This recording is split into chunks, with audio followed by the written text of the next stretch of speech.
Found 15 steps lead to the entrance of the tomb. The tomb descended 10 meters into the limestone rock of the valley. The end of the shaft was blocked. Carter punched a hole through it. And he saw in this room wonderful things. The tomb contained not only the body of the pharaoh, but over 3,000 priceless treasures. Ever since, the tomb has been a magnet for Egyptologists studying the mummy and the tomb's treasures. And now, thanks to technological advances, archaeologists have gone deeper than ever. They have seen the boy king as he's never been seen before.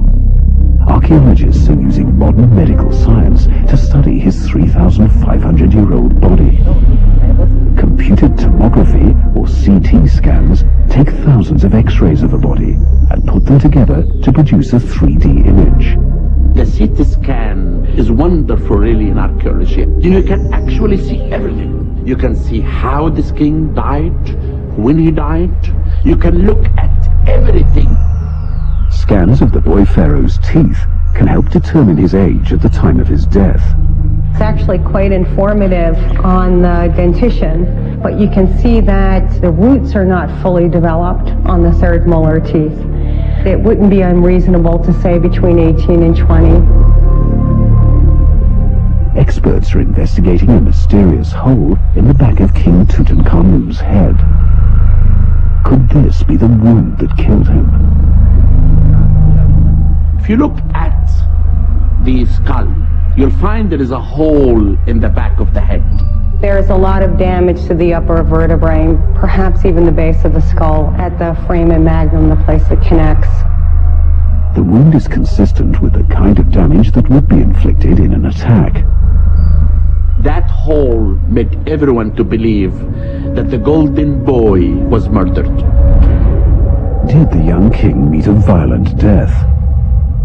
A clue might lie in the ancient process of mummification. No one's very sure how the ancient Egyptians decided to mummify the dead, but presumably because the desert naturally dries out people. When animals die and lie in the desert, the Egyptians would have seen those, and they would see that they were perfectly preserved. First thing that the Egyptians did was to really desiccate the body, and they did this by using something called natron. Without natron, you couldn't make a mummy. Natron is a desiccating agent, like the packets of silica gel that are used to keep electronic equipment dry today.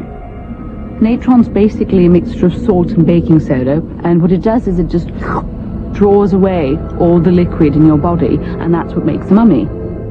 But certain organs have too much water in them to mummify in this way.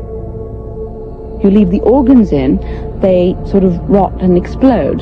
So the next step was to remove the internal organs and the brain. They'd actually cut off the head, poke it, prod it out, and then leave it empty. So could the head wound in fact be a result of the mummification process rather than an attack? At the University of Pennsylvania, Janet Monge has been studying the CT scans of King Tutankhamun's mummy. When damage occurs before the time of death of an individual, it's called antemortem damage, and generally if it's on bone or tissue, you'll see some healing if the person lived. This looks like a post-mortem damage. It could be something that occurred at the time of the embalming process. The hole in King Tutankhamun's skull is consistent with the type of hole made during the mummification process. It has nothing to do at all with murder or anything, and there is no foul play.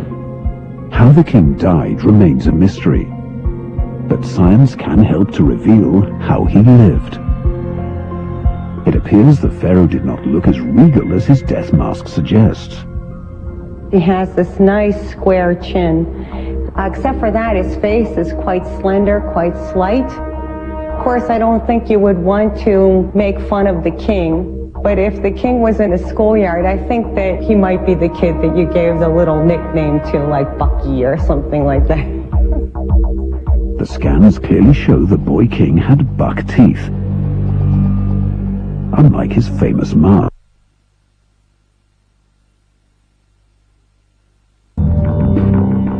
treasure with which the boy king was buried can tell us even more.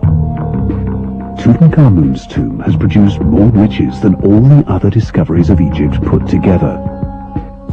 This famous mask was buried with 6 whole chariots and millions of pounds worth of gold. But what makes this tomb unique is the fact that the find was completely intact. Beyond the sheer razzle-dazzle bullion factor of all this gold that is measured in hundreds of pounds practically, we have a complete set of burial equipment of a pharaoh of Egypt.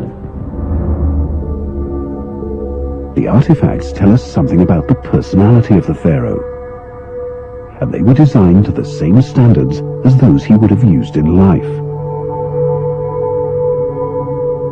It's amazing to us that they would expend so much energy to create something like one of these little jar stoppers made of alabaster, and they're perfect, exquisite works of art. But they were never meant to be seen by people. They were buried in the king's tomb, never to be seen again. The type of artifacts reveals something about what Tutankhamun believed. The Egyptians believed that your afterlife was much like this life, except better, so you had to take everything with you.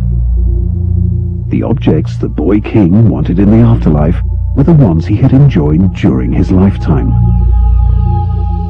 We know that he liked a particular Egyptian game called Senet because he was buried with everything from a large formal Senet board and box table to a tiny little traveler version made of ivory that was only about this big. Tutankhamun was the supreme ruler of an ancient superpower. But these artifacts remind us of his youth, and perhaps offer a glimpse of his character. Expert Egyptologist Dr. Nadia Lochner has discovered intriguing evidence on the axle of one of Tutankhamun's golden chariots. If you look here, you will find that on the axle itself, there is some deep line, very thin and deep, and all around, here and there. And if you move the wheel, you will find it all around. These marks prove that the wheel will move. When it moved, it left these marks. It suggests the young king, not unlike teenagers today, had a passion for speed.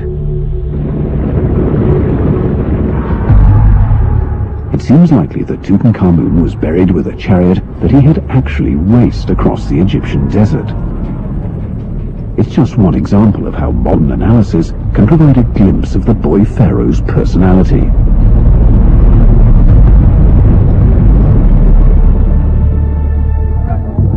Where Howard Carter's discovery showed the world the pharaoh, modern science is showing us the man.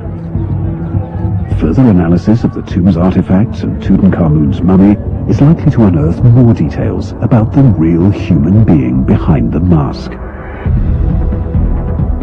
But in ancient Egypt, the vast majority of the population were not kings and queens. They were ordinary working men and women. While the ruins that remain let us see what ancient Egypt looked like, it's much harder to know how its people lived. The fifth discovery offers us a chance to understand the lives of ordinary citizens in the town of the tomb builders. It really is a peephole, a voyeuristic peephole into life in ancient Egypt.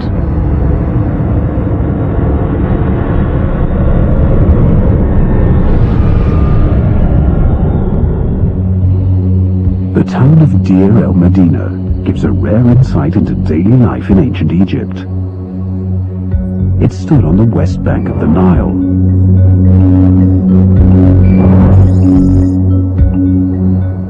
The remains of an uncontaminated Egyptian town make a rare and extremely valuable discovery. Deir el-Medina remains pretty much untouched as the villagers left it, so this is really a huge resource for archaeologists in reconstructing the lives of ancient Egyptians. It survives because it was built of stone. Most other ancient Egyptian towns were built on the Nile floodplain from mud brick, which eventually washes away. The spectacular and very lucky thing about Deir el-Medina is that it survived at all. It was home to 280 people, and it was built in an unlikely location. It's high up in the desert, an hour's walk from the Valley of the Kings. This leads archaeologists to believe